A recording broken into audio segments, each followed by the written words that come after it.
evening, everyone, and welcome back to the Mike Vogiatzakis show on this Wednesday night. Yes, we are ready to go with a great show all planned out tonight. We've got a couple of guests, let's say 2 in the first half and 1 in the second half. We're going to reach all the way out to Alberta in the second half of the show tonight and speak to a former fire chief by the name of Mike Hoffman.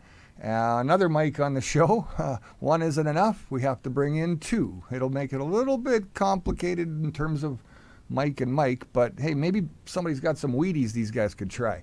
Also tonight, Marina will be here, as well as another lovely lady. They're going to discuss some information that you need to know about Winnipeg Transit as its own issues, and we're going to get into some of that tonight, so please stick around.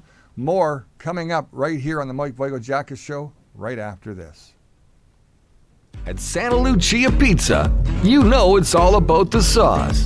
Did you also know, whether dine-in, takeout, or delivery, our menu is sure to please with a variety of options for the whole family. With quality ingredients for pizza, pasta, Greek, and so much more. Cut cooking out of your dinner plans and let Santa Lucia Pizza do all the work. With large portions, superior taste, great service, remarkable quality, and exceptional value, plus fantastic menu options, and our specialty, of course, pizza. Fresh and piping hot to your door. Pizza, pasta, Greek food, Santa Lucia. It's all about the sauce. Order online at santaluciapizza.com. Oh, now I'm hungry again. You did that to us. It didn't on purpose, didn't you? Yeah, you know what I mean. I some love good pizza. Santa Lucia pizza, something everybody should try. I got to be honest with you. It's a little bit more than just about the sauce, because, man, I love the sauce. They It's have all the best about sauce. the sauce. They make great sauce, but the cheese that they use, man, it is just like over the top. I tell you, it's the only cheese I found in Winnipeg where you string it out nice and long. You get as the take stretchy that. cheese, Yeah. There's nothing like that. Trying There's to catch nothing that like pizza. that. I love it. And Fresh, lasagna and their Greek salad and all that good fresh stuff. everything. You know, that's the best part. We want you to know that we're bringing, Scott Gillingham is to see these beautiful lights in downtown Winnipeg. That's right. We're Look at bringing that. Christmas back. Look at that. Look at that. We That's- decorated downtown for you. We went. Mike's been out there all day. Yeah, I've been hanging off those poles and putting up those lights. Yes, you And, have. this is what downtown Winnipeg should look like to bring that Christmas spirit. Well, it was what it looked like until there it It's is. still there. It's still there somewhere. And that's what it should look like, and that's the bottom should. line. And we got our guests coming on right We away, do. but We do, but we've got a camera problem for some reason. Oh man, technical difficulties here again tonight. yeah, well, you do that. I'm going to say hi to some keep people. talking. Keep talking. Hi, Gord. Hey, we're First back. one on the show again. Wow, pretty incredible. And Terry Thiessen, Merry Christmas from Southern Alberta. Dan Ross from Ross, Manitoba. Evening, folks. And of course, Larry. Hello, everyone. Randy Medwood, always on Facebook, talking about the bus system and how terrible it is. I Randy, see welcome to the Michelle's show. here tonight too. Michelle Anstangle Place. Hi everyone. Barb Judge, Randy Stanton is here. Cass Guy says good evening, Mike and Brad. All the peeps are here. She says because that's why she comes here for all We the haven't peeps. seen Gemma for a long time, so No. Gemma's on the show. Hello, right. Mike Brad from Toronto. How are things in Toronto? Hopefully getting better. I know you guys have a really cringy kind of a mayor out there. Oh man, You think? Cringier than our mayor here in Winnipeg? just a little bit, Mike. Just a little bit. And Julie Hall, hi everyone. Debbie, hi everyone. And good old Al Bueller. Al Bueller did some work at the funeral home. Did he? What did he do? He painted an wait, office did he have to do anything with dead people? No, Okay, good. That you don't want him touching that. absolutely not. Jeff Birch, how's everyone doing tonight? Michelle, love the background. Missed the lights. No kidding, right? This is what Winnipeg used to look like. And this year, it is complete darkness. The only place that there seems to be lights is around City Hall. That's right. Wonder That's why. right. And a whole bunch of people on the show tonight. So tonight's show is going to be interesting. Jen Wright says, "Love the backdrop." Yeah, no Miss kidding. those lights. You know, This is of what it course. should be like. It kind of gives you that Christmas spirit. Doesn't it that remind spirit you of the love. Winnipeg we grew up in, man? Yeah, Walking man. downtown, going past the Bay and Eaton's and seeing the big window displays and everything, and I can just assure you one feeling thing. it. Like, I mean, wow, what Brad, a moment. I can assure you one thing. I am going to bring Christmas back to Winnipeg. Yeah, it's going to be tough to do those store displays like the old days. But I tell you what, if you do the lights like that and you get out there and climb a ladder like you should be. I'm bringing Christmas back to Winnipeg. Da-da-da-da-da-da. So many things that are coming up here in this city. So if, we but have you some get to do special your guests thing. on tonight.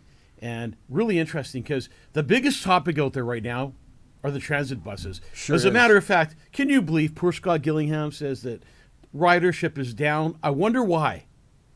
I wonder who doesn't want to freeze in 40 below weather walking and waiting Exactly. for a bus.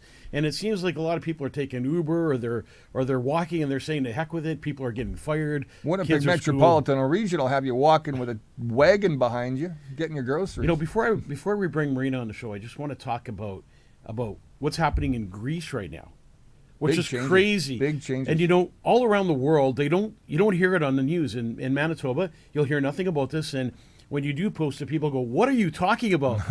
Is this another made-up lie, a conspiracy theory?" So in Greece, they've killed almost 400,000 animals. And, you know, the Greeks live off their lamb and their sheep, and that's how you get your feta cheese to your Canadian and American cities. And the farmers had enough. They went to the streets by the millions, and that's the power of the people, by the millions, and they said, enough. No more killing our animals. This is going to stop. You're taking away our livelihood. You're taking away everything that we stand for. And this is what should be done across the world. The Greeks have finally had enough. I have breaking news. What's breaking news? Breaking news. You read it. You give it to them. About $1.9 million worth of American alcohol snapped up in Manitoba after the ban temporarily lifted. Wow. Hey, $1.9 million. Manitobans know how to drink. Holy cow, dude. $1.9 million. Also in England and all around Europe, they're killing animals. World Economic Forum planned Klaus Schwab, get rid of our meats, make people hungry, get them to be desperate and angry. And what's definitely happening in Greece. I just wanted to bring that up. And if we don't fight for our human rights, they're going to take them away from us. And they've already killed how many ostriches here in 399. 399 ostriches were killed here, all in the name of disease. Yep. All H5N1 bird flu stuff. And All these flus and things that don't affect humans, but they affect only our so animals. there's been a ton of birds that died actually just south of Winnipeg here. And we're talking not small numbers, large numbers, and same thing, H5N1. Well, before we go any further, we're going to bring on Marina. How about one more thing? Sure, let's do One it. more thing, just for a second, because this is kind of interesting. Yesterday, there was a big announcement in the rock and roll world, and I want people to know this. Triumph is coming back to do a tour, and you're going to see Triumph. Triumph. You're going to see all the original members in Triumph. Plus, you're also going to get to see locals on bass guitar. Plus, they've got Todd Kearns joining them as well. Those two formerly of Slash, and maybe still play with Slash. I haven't seen any new material. You know, from those were the Slash, good but- old days of music. AC/DC and Absolutely. Triumph and Streetheart Absolutely. and all those guys So, that played really good As music. Triumph comes back, I just thought that, having a local homeboy of Brent Fitz in there and playing along with them, and Todd Kearns, and there's another member of Took. You must know Took, the Canadian boys who rock it Of out. course. Some fantastic music, and I'm looking Don't forward to seeing forget, we were both music men at one time. it. We were, and I still We were am. DJs. I still am. Rocking weddings and socials and that kind of stuff. And that's what I did all my life. It never I was a leaves your DJ. heart, man. It never No, leaves, never your, leaves heart. your heart. All right, so get to our guests. Let's go. They're waiting around. So and we Marina's got going to lots be our say. first guest tonight. We're not going to use her last name, but she's going to share some real interesting stories with us. I had a chat with her on the phone the other day. We talked probably longer than she wanted to talk with me, but it was a fun conversation about what happens. Marina, welcome to the Mike Vogiatzakis show. Oh, hold on. Now. Oh, hang on, Marina. Hang on. I think, on. I think Marina might have her mic muted. You got your mic muted, Marina? We definitely can't, We can't hear you. Oh, she's gone. She'll come back. So we're going to wait for Marina to get her mic. Say hi on to some more board. people over But there. I'm going to say hi to some more people here. I miss socials. No kidding, right? Socials were a thing, and I played music at a lot of socials when I was young because that's just the way it was. How do we fight back? We fight back in numbers. The more people we get together, the more powerful we are. And Greece is showing us how to do it. So is England and all European countries. We don't see it because we're not allowed to get news in Manitoba. But people fight back when they get together and unite as one. and we stop this division and the hate amongst each other, and we join together and become one unit, a powerful unit that nobody can stop. That's what you call the power in people, and that's how we fight back. Janet says, "Hi guys." Jeff says, "Dang," meant to say, "I hate the new transit system." You're kidding. Most people hate it. And there we got Marina on. We can hear her voice now. So Can you hear there me? you are, Marina. Finally. Sorry about that, boy. Problem with the link first, and then with the voice. Thank Marina, you very much. We're bringing you Brad on the and show Mike. to. You've used transit for most of your life. Yes. I would like to make a comment though about what's going on in Greece with the farmers. Please do. Solidarity with the farmers over there right now. I was in Greece a few years back, and I was just shocked to hear that even a few years ago, shortly after Greece joined the EU, what ended up happening is before Greece joined the EU, the farmers had far more autonomy. They had far more agency over what they chose to grow, and they no longer have that anymore. Like, they're told what types of crops to grow, and that's it. Yeah. Wow. Well, Marina and I have so something in common. this is We're both longstanding. Greek, so when she talks about Greece, she knows what she's talking about. Well, semi. So, Marina, you've but been on to taking transit, though. transit most of your life. Talk to us about transit and some of the things that are going on and some of the things you've witnessed on buses. And we talked about all kinds of stories. So I'm just going to let you have the mic and you can talk for a minute. Thank you. I appreciate that. Yes, I've been taking the bus for years. I don't drive, so it's my main form of getting around besides walking. And I very much value that service, like you wouldn't believe. But I have definitely noticed it deteriorating, especially over, I'd say, the last 8 years or so. And since COVID, it's just gotten worse. And, it's so sad because on the one hand, I've witnessed the best in humanity on that bus, and then I've witnessed the worst in humanity on that bus. Like, I've gone from witnessing a young woman who could barely stand up because she was intoxicated and she got on the bus.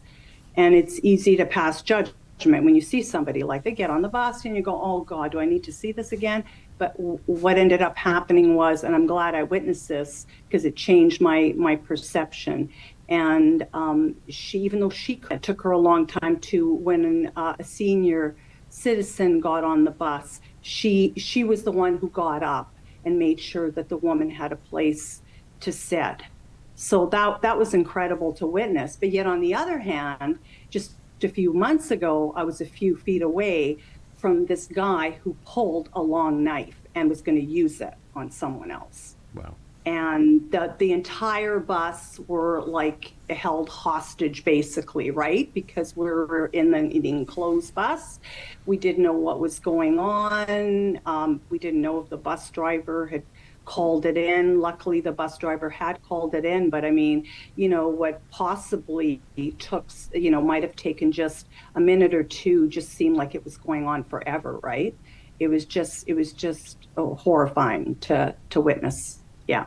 And that would be scary, being on the bus and somebody pulling out a knife and you're kind of stuck in a little container sort of thing, and all kinds of things can happen. And yes, transit, no doubt, the violence on transit is out of control. But to add more salt to the wound kind of thing, what's more out of control now is people are complaining about the buses everywhere. And yesterday when I was talking with you on the phone, you'd left work and you worked downtown somewhere. And yes. What would it have normally taken you to get home, and how long did it take you to get home? So what's changed since transit's changed for you?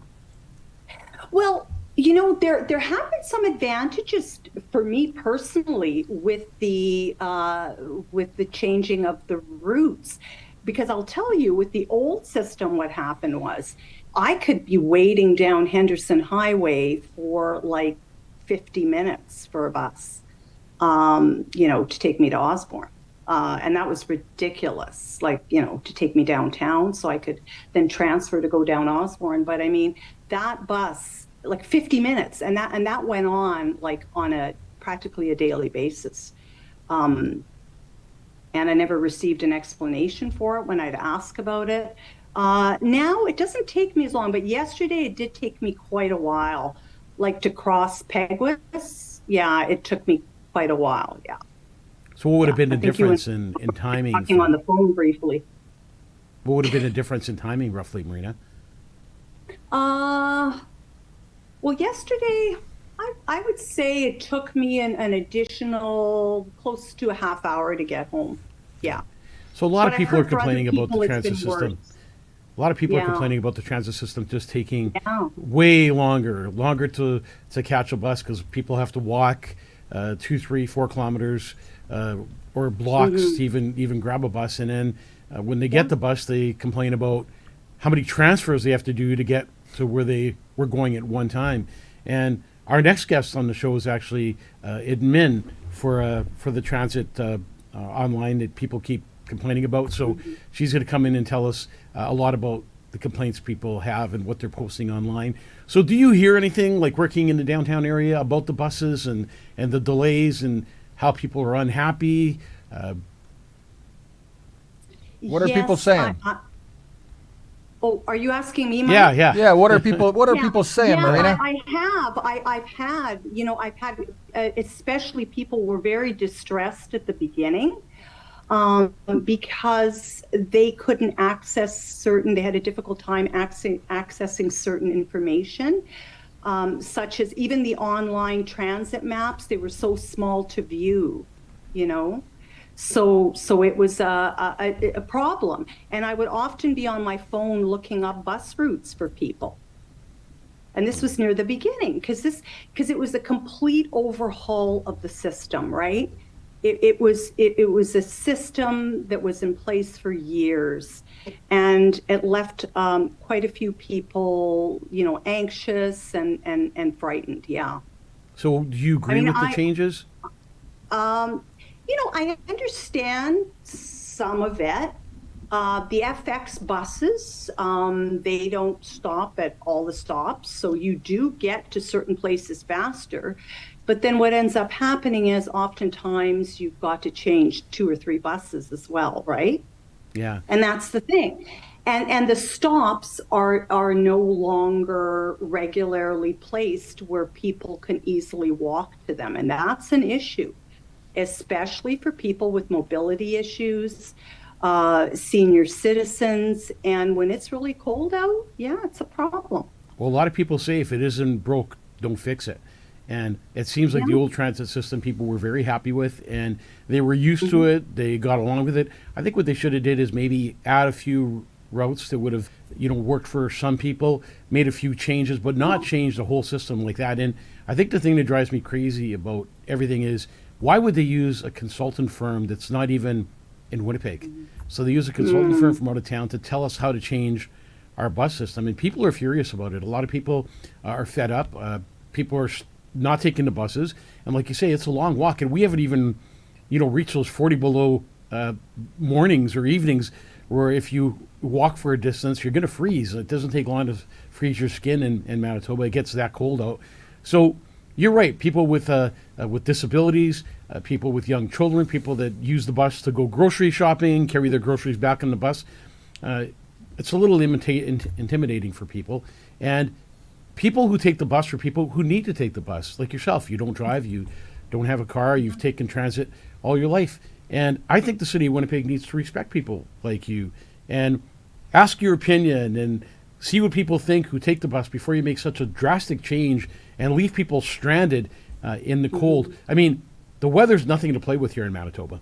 It's dangerous, and frostbite can happen in literally seconds. And a lot of people are just frustrated. And obviously, you're one of them who's a little frustrated with the system. What would you like to see happen with transit as far as, the bus routes, safety on buses, your safety when you get on the bus, when you get off the bus?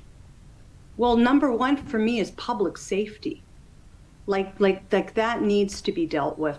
That really does. Because if people don't feel safe, they're not going to get on the bus, but some people don't have the luxury. Some people have to take the bus, and then they're subjected to witnessing violence, to witnessing, very disturbed people getting on the bus, people who are just there to cause trouble. So many people get on the bus and they don't pay fare like others do. Well, I'm sure you see, being on Sorry? the bus such a long time, I'm sure you see the problem usually begins when people get on that bus and they don't pay. And Yeah. they just walk on, and that's where the trouble really starts. And I think at that point they should just be stopping the bus and calling the transit people that come out and just removing that person from the bus before the trouble gets started. It's a crazy scenario that's happening. We need changes. We need to keep Winnipeggers happy. Yeah. The buses, like you said, only means of transportation for people that don't have vehicles and either work downtown or areas where you can't find parking, and they take the bus. And what about bus shelters? And Why should a senior have to stand outside of a bus shelter that's been occupied and destroyed, and they're having to wait out there in -35 for a bus, and they can't go in the shelter that they used to go in? What makes that right? I 100% agree with you. What makes that in any way acceptable? I 100% agree with you. Acceptable? I think Like that shouldn't be going on, right? in my plan, running for mayor in the future, I can't release my platform yet or what I'm going to do, but I can tell you that bus shelters are bigger and better than ever. And there's a way of doing it. And people say, well, how are you going to pay for that? Well, I got a plan for that too. And that's something we're going to release in May of 2026. But I really care about people. And my heart is with people, and I'm compassionate, and I'm understanding, and I want to see what's going on. I want to hear what's going on. And the mayor who's in power now should be doing the same thing. So should Janice Lukes, instead of pushing people away and ignoring the situation. We need to deal with the situation. It's Winnipeggers. It's people that pay taxes, people that pay for that transit system, people that pay to keep that transit system on the road. Marina, thank you so much for joining us on the show tonight. I want to wish you and your family a very Merry Christmas and all the best in the new year. And hopefully we'll make some of these changes and make it a little easier for you to get on transit in the future. That would be great. And have a happy holiday season, you guys, to you and your families. Thank you very much. Thank you, Marina, Take for care. joining us. Bye-bye. All right, Mike, there's Marina's story. And, this has all changed. And I think we're going to get to maybe some answers here about why it's changed and how it's changed and that sort of thing. We have an administrator up next, is what you mentioned? So, yeah, we have an administrator who, Winnipeggers against the new transit system. So she's the admin on this site, which is a big thing because she is the administrator. She sees all the complaints. She hears what people have to say. And, of course, she takes the bus herself. So Melanie is gonna join us next, and we are going to bring her on the show. And it's going to be an interesting conversation with Melanie, really, because she's the admin on that site, which is a big thing. You ready to bring Melanie on, and we'll... Yeah, absolutely. Melanie, are you there? Go ahead and say hi, Melanie. You got to unmute your microphone for us tonight. If you look down at the bottom there, it should have a little button. Melanie, there Marina's like Melanie. Marina's Melanie signing says, out. "Oh, there she is." Melanie, so can you talk for a sec? Absolutely. Oh, there you go. There Okay, you Melanie said, "Hey, Mike, I am not technically inclined at all. As a matter of fact, I don't know how to use any of this stuff. But you made your way through it. You even muted your own microphone. So, Melanie, welcome to the Mike Vogiatzakis Show. We had a little bit of a chat this morning talking about you and what you do and all the good things that you do. And of course, the other day you called me and said, "Hey, Mike, do you want to be an admin with me because my other one just quit on me?" So, Melanie, Very true. tell us what made you become admin. Tell us about transit, some of the stories you're hearing, why people are upset, like all the things that you want to talk about. You have the mic now. Alrighty. Thank you so much, Mike. Okay, so back in May, I attended a seminar about the changes before it even happened. And so with the girl who kind of dropped out, um, I said to her, because I'm not computer savvy, you know that. She created the page, she made me an admin, and I guess it got to be a lot, and she didn't feel like it was going to make a change. So she left the group. I do have another admin now, so that is great. But so what happened was when I was hearing all these changes, I actually thought this isn't really going to affect me much. So boy, was I wrong, by the way. But the whole reason I created the group was right after all the people that attended, there was this lady and she was walking. She's like, now I'm going to have to walk 4 blocks. And she was turtle stepping with her walker. And I'm like, there's no way she's going to be able to do this. So I wanted Winnipeggers to have a voice. And I was so wrong about it not affecting me, because it does. The 556 stops running at 6:30. So I have to walk home from St. Mary's to my house, which takes me about 20 minutes in the winter in -40. And then I sit there and I see someone on like the on-demand bus going with one person on it. So I don't understand how cutting the time for the 556 makes sense when you got one person on an on-demand. That's not saving money. For what?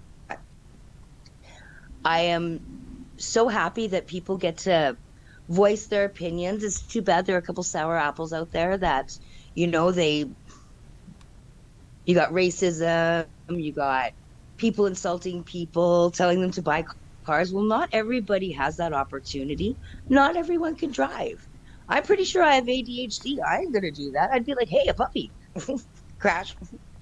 But I hear a lot. Like, for instance, today, when I finished work, I should have had about an hour and a half when I got home. I had to wait over an hour because my buses didn't show up. Ironic. Because normally the F6 is very good. Today of all days. Any questions for me at all?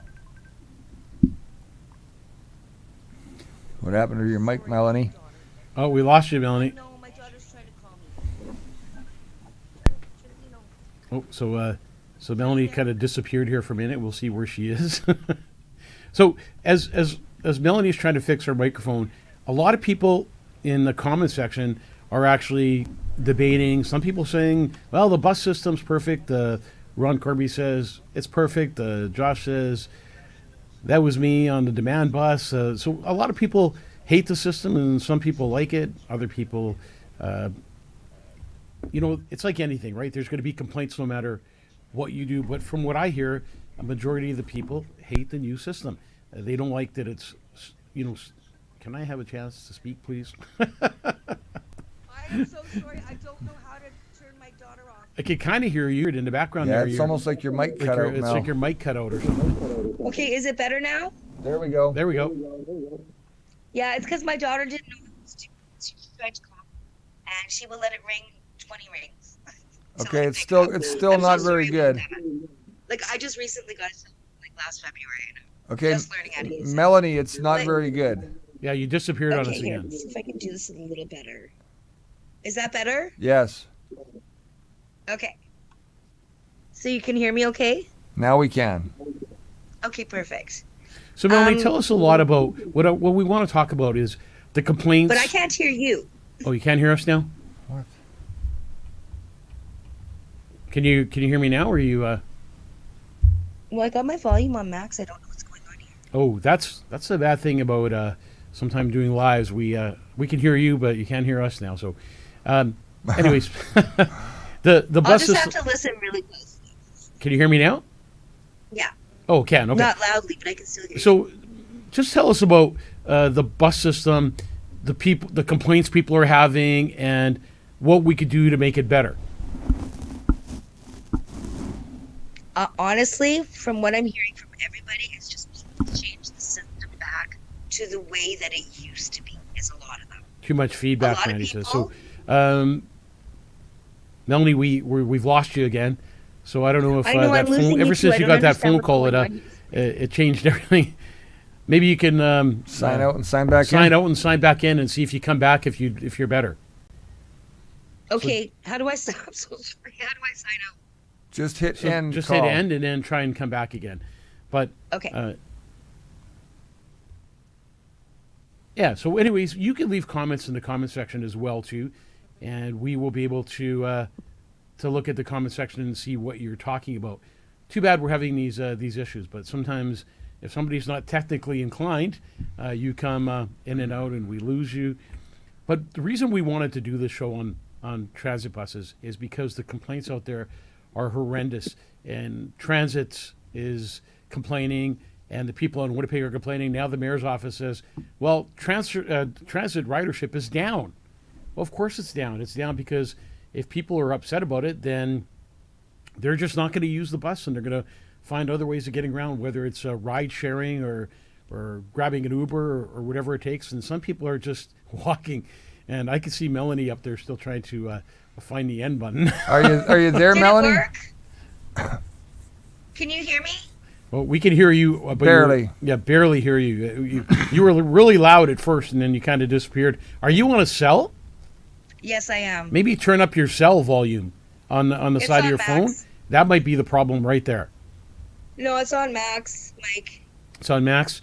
Let me see in the comment section. Can you hear her speak, or is she way too faded away?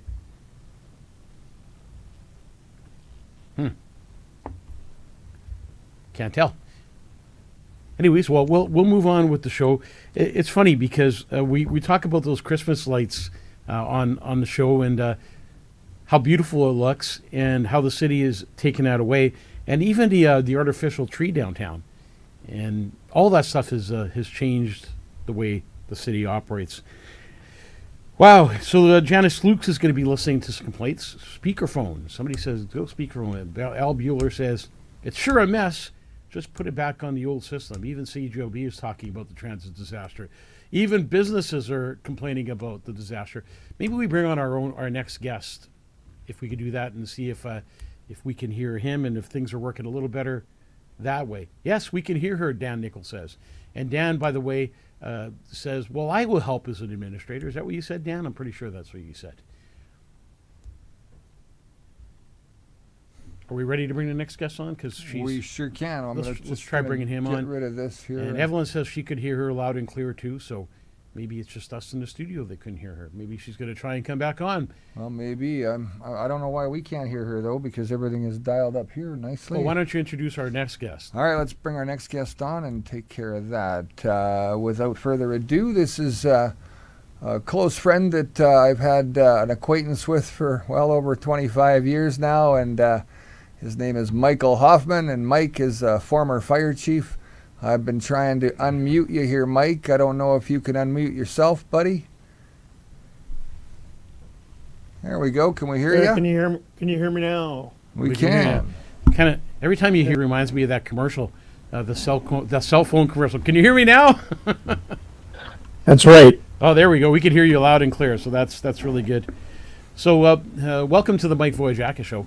Yeah, Great to see. He's from Alberta. Yeah. Yeah, so we kind of march our project here with the firemen. They look, Nick Casper, and they look to Alberta to get their info and get their setups, right? So Right. it's kind of good that we got an Alberta guy on.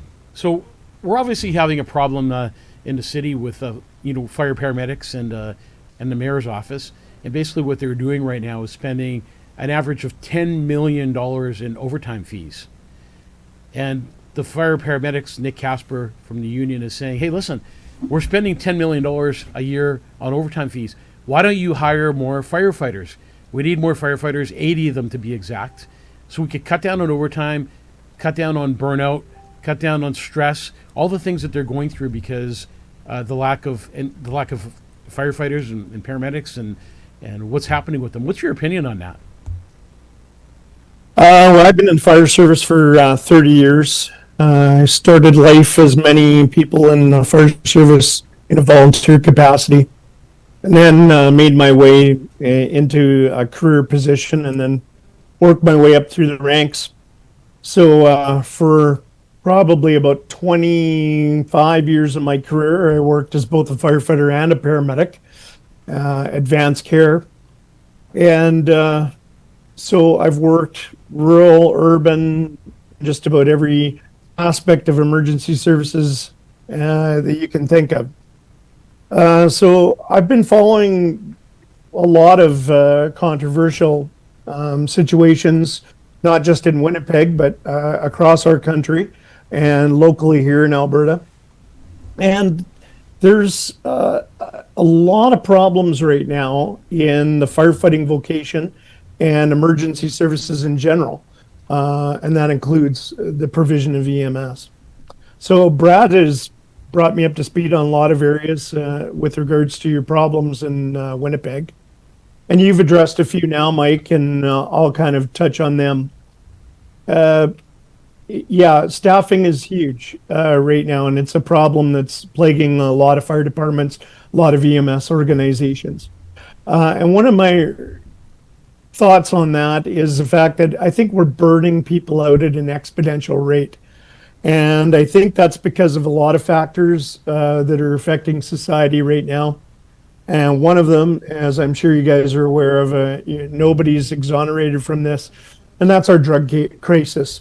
The opioid crisis has been with us now for, well, we're pushing 5-6 years now. And I know here locally in Lethbridge, we're a population of just over 100,000 people.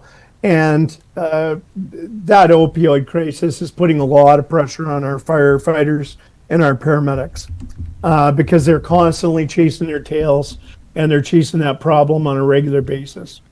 And that's a lot of pressure to put on people when they're seeing the same people, the same problem over and over and over again. There's only so much of that you can take. Certainly, that's only one aspect of what's putting pressures on fire departments. But I think another one that we're facing, and this is not just the fire service or EMS or emergency services, this plagues all vocations.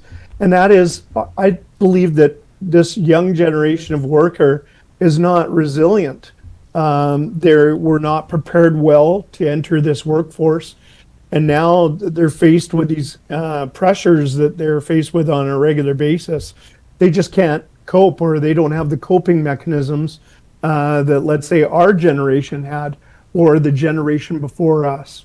So if we look generationally about where people came from in the fire service, a lot of those mentors of mine, my early mentors and leaders that we had in the fire service, those were returning veterans from WW2.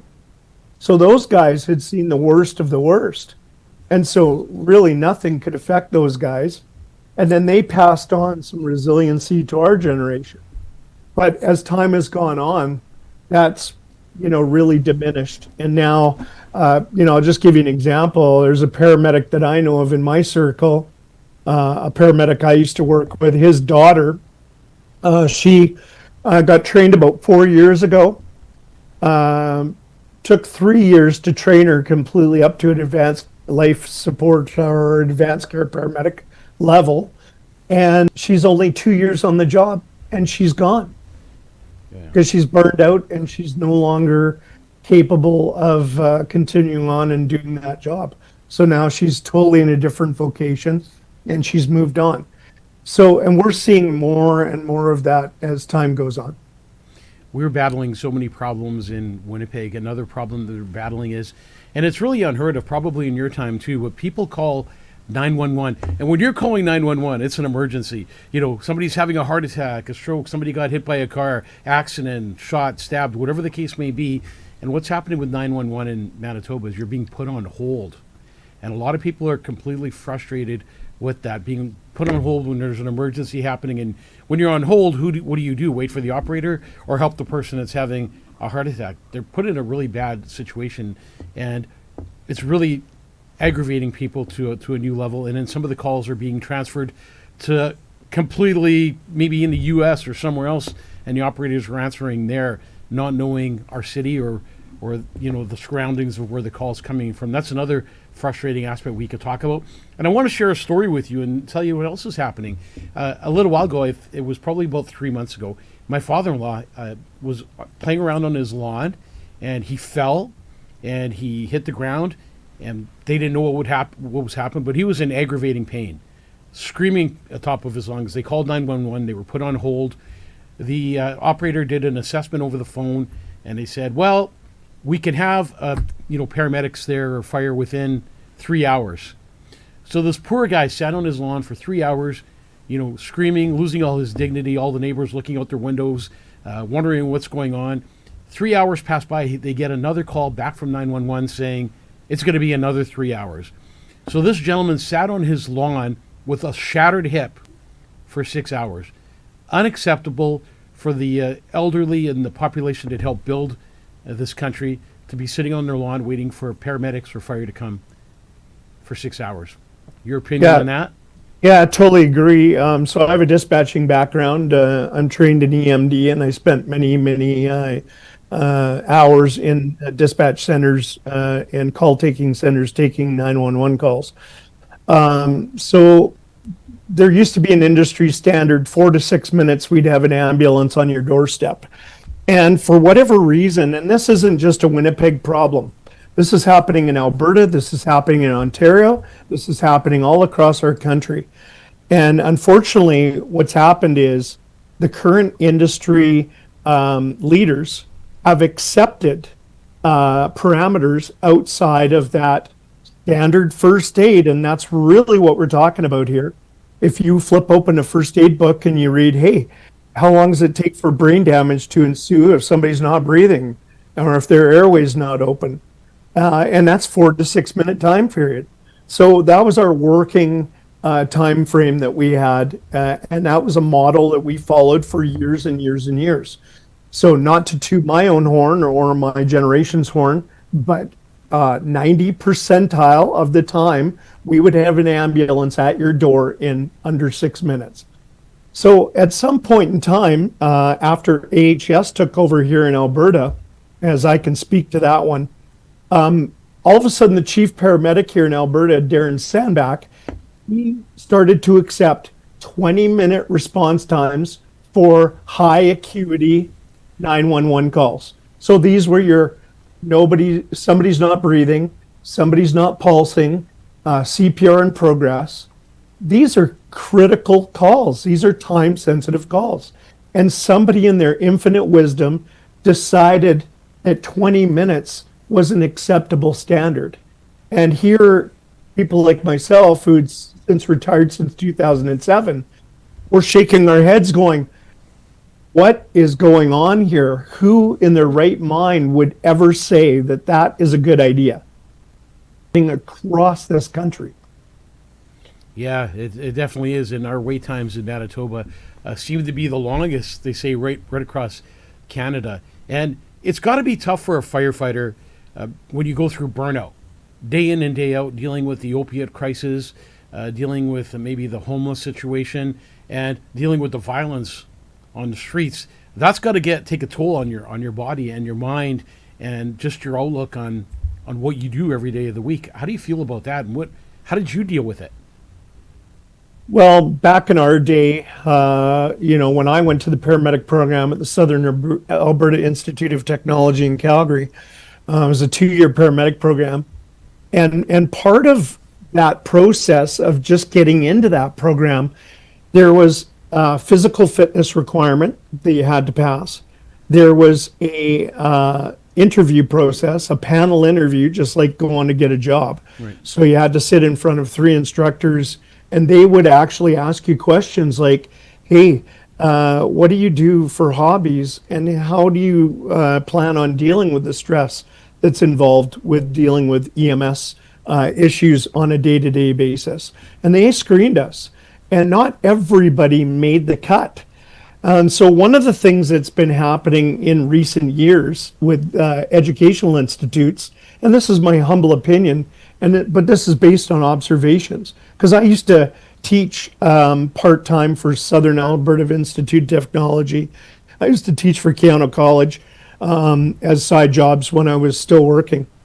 And so now the difference today is these institutions have turned into puppy mills. So now if you come along with a $6,000 check, you pay your tuition, buy your books, and you're in. There's no interview. There's no physical fitness assessment. and they just take your money, and then in you go. Here's your seat. Take your place, and here's the course. Then it's up to you, of course, to pass it. But if you get to the other end, there was nothing that vetted you to, kind of start that process off and get you to that end phase. So that's totally changed. Nowadays, I hear of a lot of paramedics getting beat up on the street. And I don't think violence on the streets have changed at all. I was faced with the knife and gun and baseball bat club on every Friday, Saturday night at these alcohol and drug-infused parties and get-togethers. We faced it regularly. Now, the difference with our generation was inside of my 2-year paramedic program, I got a self-defense course. We had to take self-defense. We had to learn how to defend ourselves in the back of an ambulance when we didn't have things like pepper spray or a sidearm or anything like that to defend ourselves. We had to use our smarts, and we had to use what we had available to us. And I don't hear that in these educational institutions anymore. These students are not getting self-defense training. And that's putting these people at significant risk out there in the field. Yeah, as a matter of fact, in Manitoba, and my brother was murdered in the city of Winnipeg 2 years ago. And he basically lay on the street for 25 minutes before paramedics arrived. This was in the heart of St. James, 3 minutes away from a hospital. And they have a new policy here that if a violent call comes in, that paramedics or fire can't attend until police are on the scene. So that's what they do now here in Manitoba to avoid paramedics and firefighters being... I mean, I have my opinion on that, where it's like yours, that we should have, trained paramedics and firefighters who can go to a scene and defend themselves, to the point where they have to, instead of allowing somebody to die on the street without any help. And I don't know if you know this about me. I'm a licensed funeral director and mortician in the province of Manitoba. And what we're seeing, and it's sad, and I want to get your opinion on this. So you became a paramedic firefighter for a reason, to save lives, to make lives easier for those who are struggling, and to go to a call and make that call a call that you can help on. A lot of our paramedics and firefighters now are facing a different scenario when they arrive. They're arriving late. As you said, when you're having a heart attack, there's only a certain amount of time you have before you're gone, or a stroke, or many other situations that happen. And a lot of paramedics are going to scenes now where, instead of telling somebody, your loved one will be okay, we're going to get them to a hospital, they're having to say, I'm sorry, your loved one is gone. And that's devastating. And I'm sure that's what causes burnout and stress, and even suicide at times, for people that are on the job having to deal with that. That's not why you got into this. You didn't get into this to tell families didn't make it. Your take on that? Well, unfortunately, that's always been a part of the job. You're going to have bad days at the office, and you're going to lose patients. And that's just something you sign up for when you get into this vocation. Now, do we want to have and see success in what we do? Of course. That's why we're here. We're here to make a difference in people's lives. We're here to intervene and in their time of need, make sure that they've got the care that's required.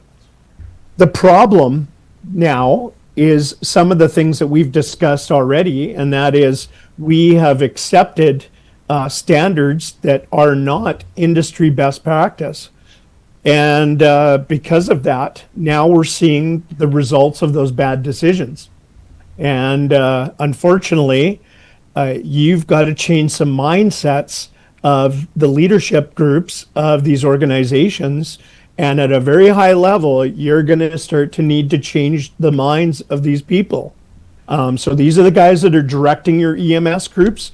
These are the people that are directing your fire service groups. You need to go to the very top, and you need to start reorganizing those people. So, and hey, that's my humble opinion. You want to reorganize people, and I understand why, and that's all part of the plan, obviously, to get the right people in the right positions, hire based on merit maybe too, a little bit of less DEI. Is that something that would be coming into play here along the way, I'm sure? But, Mike, it really comes down to budgeting, doesn't it, buddy? Yeah, I mean, at the end of the day, there are trade-offs in municipal government, and obviously, when you're dealing with a tax base, and that's what all these services are funded through, you've got a balance between, well, what does your good taxpayer want to pay at the end of the day for their road maintenance and their infrastructure, and emergency services comes into play there. So how much do you want to throw at policing, firefighting, and EMS in order to make sure that you're going to have a safe day? So let's just do a quick comparable. If you live in rural Alberta or rural Manitoba or rural Saskatchewan, you know that you're accepting a certain amount of risk for being in the area you're wanting to live in. So you know an ambulance is not just around the corner, right? But if you live in an urban setting, there's a certain standard that you've become accustomed to that you'd say, hey, an ambulance should be able to get to my doorstep in under 6 minutes, I suspect. And that's why I'm paying my property taxes, is to make sure that I have that luxury. So when we're talking about tax dollars, you got to make some decisions. You're going to put up with the potholes to have a 4 to 6 minute response time, or you're going to put up with a 20-minute response time for an ambulance and have really perfect roads.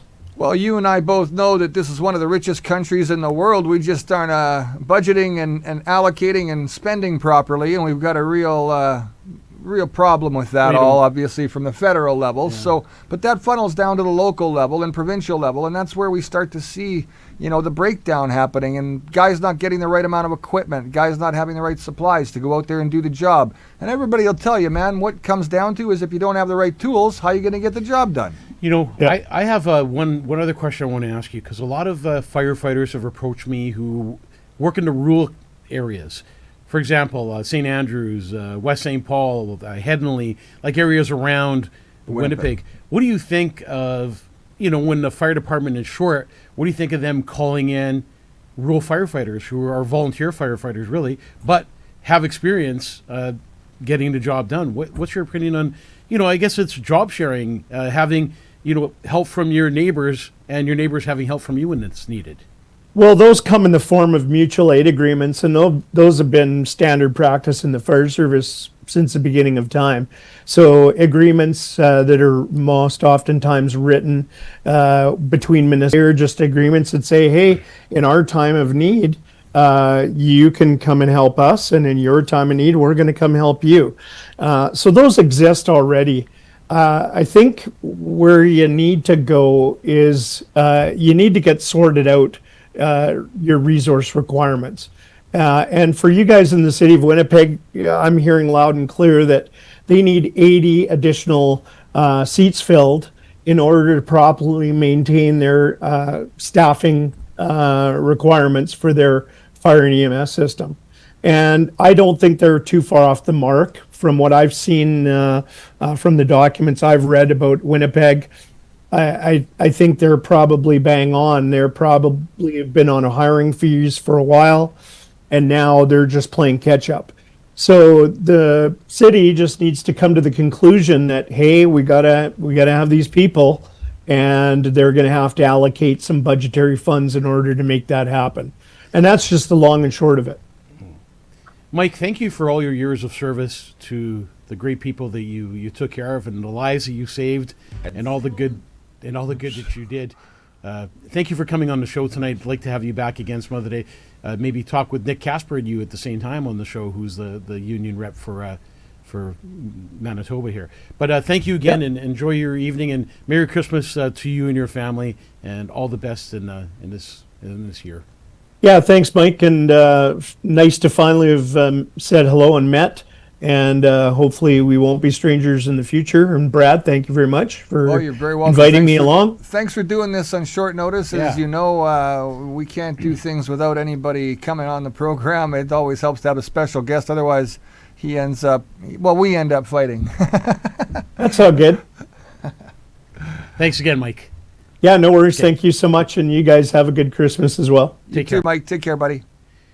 Well, what do you think, Mike? Well, I love when people say Merry Christmas instead of Happy Holidays. Yeah, me too. Just love right? it. Isn't that the way it's supposed to be? It's the way it's supposed to be. We're going to go just read a few comments, and we started just a couple of minutes late, so we're going to... you want to read some comments, Brad? Go ahead. Go ahead. Look at the recent budget and see who's getting the most money. I can assure you that what I'm doing, as you know, in 2026, I plan on running for mayor in the city of Winnipeg, and we're going to do a forensic audit on the books. We're having that done right now as I speak with you, and we're going to show you where they're spending their money and why they're spending their money so foolishly. And people always say, well, where are you going to get the money from? Well, the money's already there. It just needs to be allocated to the right places, and stop spending tax money foolishly. For example, Scott Gillingham today, we had Mike on, who's a former chief and firefighter and paramedic, and it's simple math. You don't spend $250,000 to get somebody else to tell you how to run the city of Winnipeg fire crew when you have the union rep and fire chief saying, look, we need more firefighters. Bottom line, you don't have to go spend $250,000 on more consulting fees. And we need to stop with all these consulting fees. And if you want to talk consulting fees, let's talk about Portage, Maine, where they're almost at $75 million on spending money. And they brought consultants in. And the consultants said, do not open up Portage, Maine. They should just watch the show. It's free. We went exactly. We did an election, and on that election, people voted whether they wanted Portage, Maine open, and people voted no, do not open. The current mayor decided to open Portage, Maine. It's cost taxpayers a whole bunch of money. What we need to do in the city is clean up mental health, clean up drugs, clean up homelessness, and clean up the catch and release program. The catch and release. Wait, put a brakes. When he says clean up, there's a process to that. Everybody needs to be aware that there's a process to that. It's not just clean them up and throw them away or throw them out or discard. And I have a plan. You have a serious plan. I have a serious plan, and our plan isn't to arrest people and throw them in jail. No. And when you catch somebody who's an addict, somebody who's got an addiction, and you arrest them and put them in jail and put them back on the street again for 72 hours, they're coming out hot, man. They're waiting for their next fix. They're looking for money to get that next fix. They'll do whatever it takes. I hate to tell you, Wapkanu, that's another catch and release. Bad It's situation. another catch and release. Talking about a catch and release, one last thing that I want to say to you is, a lot of people have been calling me about my brother's trial. It was huge in the city of Winnipeg. My brother was murdered outside this restaurant. The trial took place. I got to see the killer firsthand in the courtroom, which was that was another story altogether. But the court was supposed to make a decision on the 10th, which was today. They made a decision yesterday that they are going to push it back another 2 months. So we don't go to court again until February 5th, where the judge decides whether he's guilty or not guilty. What's bad about that is, and as far as I'm concerned, if you've committed murder, and if it's on videotape and you have evidence that's pure to happen, there's no guessing, there's no assuming, there's video for you to watch and see that the person brutally killed my brother. There should be no time served. You get 1.5 days credit for every day that you serve in jail, in custody. That should be gone. That's right. You did the crime, you need to do the time. There's no such thing as, oh, we're going to give you, because if that happens, you walk into the courtroom and the judge can give you 7 years max for manslaughter. So he's already served, according to the system, almost 4 years. He's been in custody for 2 years. So 1.5 days of that would almost take you to 3 years, roughly. That's right, three and a half. So he could just simply walk out. 6 months later, yeah. We need change in the city. We need leaders that care. We need change in this country. We need leaders that care. We got to care about our city first, Manitoba.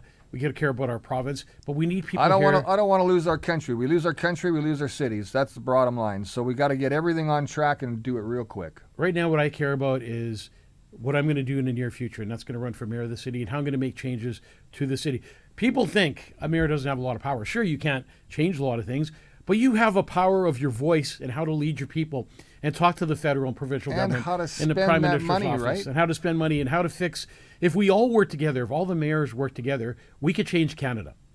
Well, that's what they're trying to do through the Winnipeg metropolitan region, and that's exactly what we're not going to get into the rest of this show. Yeah, we're not going to get into that. Right? Next time. But you know what? We want to thank you for joining us on the show. Please like, share, and follow the show. If you haven't Yeah. followed us before, follow us. This show is getting bigger and better, and we're bringing more guests on, and more guests are wanting to come on the show. 3 in one night. Holy cow. Let's talk about throwing a loop for So- last minute. But we got it. For those of you who are going to join us next week, obviously we'll have another show. If we don't see you next week, I want to leave one What do thing you in the mean comment not section. see? We're going to be seeing you next week. I want to leave one thing in the comments for you guys to leave in the comment section.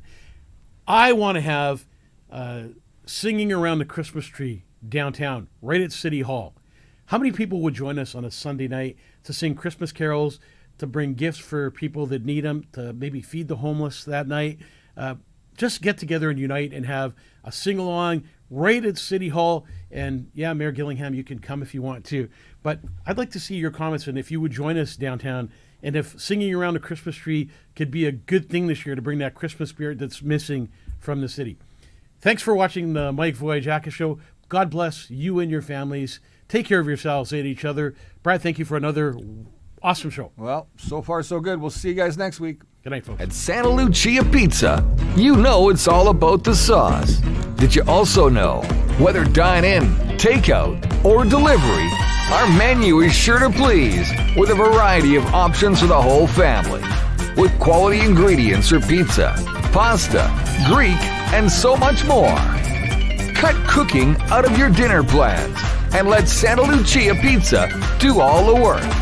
With large portions, superior taste, great service, remarkable quality, and exceptional value, plus fantastic menu options, and our specialty, of course, pizza. Fresh and piping hot to your door. Pizza, pasta, Greek food, Santa Lucia. It's all about the sauce. Order online at santaluciapizza.com.